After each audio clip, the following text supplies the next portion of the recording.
After recently planning my wedding, I couldn't help but put said industry through the inbound sales and marketing lens and see where most of these companies fell short.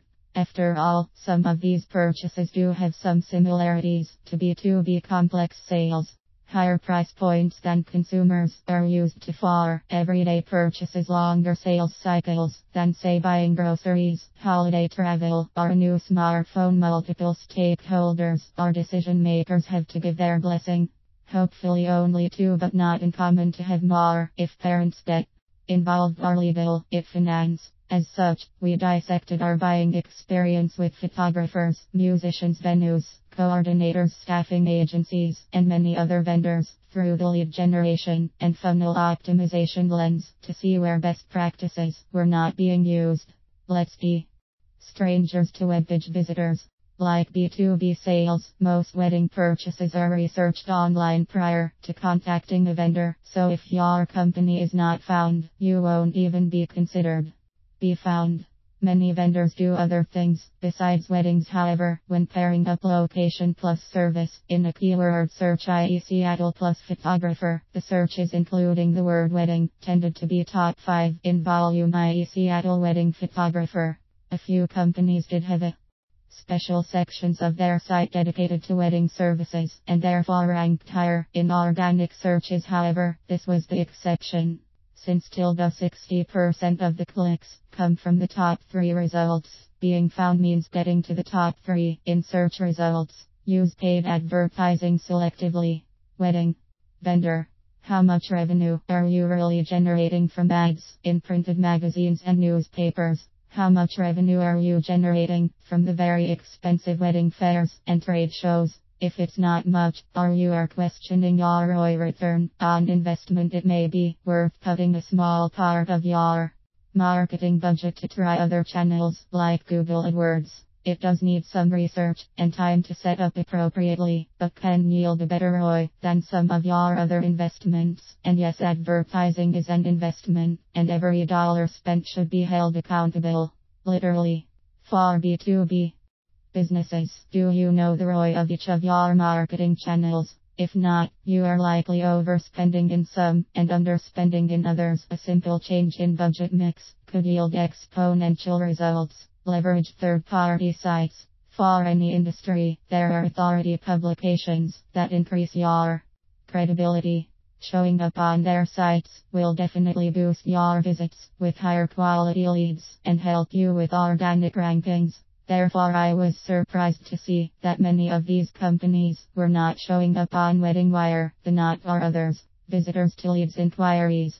Awesome, the engaged couple found your site and is looking at it. What are they likely thinking through now? Answer. A. Whether to go back to the search results, or B. Get more information on you. Make it easy for them to take the next step so that they don't choose option A. Use proper website design. Too many of these websites had poor design. Too much copy, disorganized, poor layout, unclear value proposition, etc. If you are a photographer, they probably want to see a few images. If you are a limo company, they probably want to see your fleet. If they are satisfied, they probably want to go ahead with a quote or get more information, which leads me to include calls to action. What's the next step? Make it easy for them to figure it out. Even better, spell it out. Request a quote, more information, or get pricing. Buttons are probably what they're looking for. Most sites had the next step buried among unnecessary information. In fact, one transportation company didn't even have a pricing page or a request a quote form. You had to call, and they sent you to voicemail. This is what marketing Sherpa would call friction, which is a force preventing your potential customer from actually becoming a customer. Make it easy for them to move forward. They're busier than ever before. Shorten your forms. This was another lead generation miss and source of friction. Do you really need to know my fiance's information to get a transportation quote?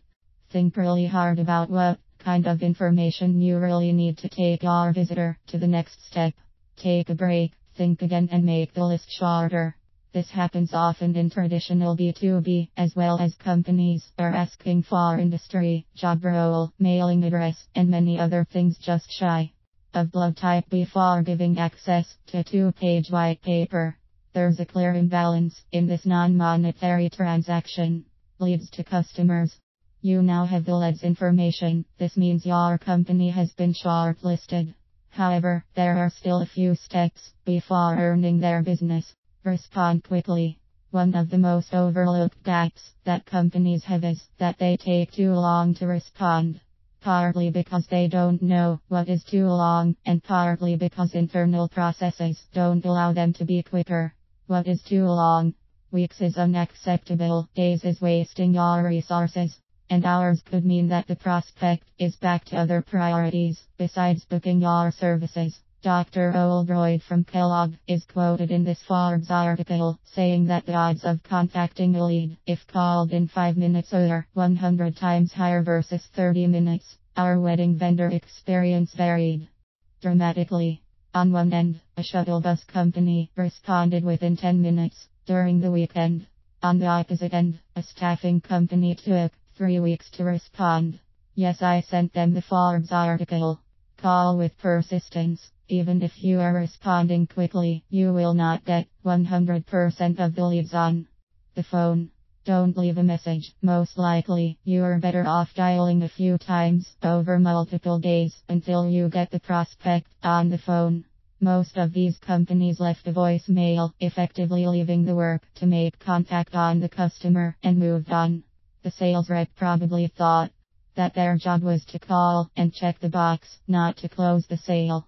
The same study from the Forbes article found that the average company dials 1 to 2 times. However, if you want to reach someone, make 9 to 10 dials, not 1.3 customers to promoters.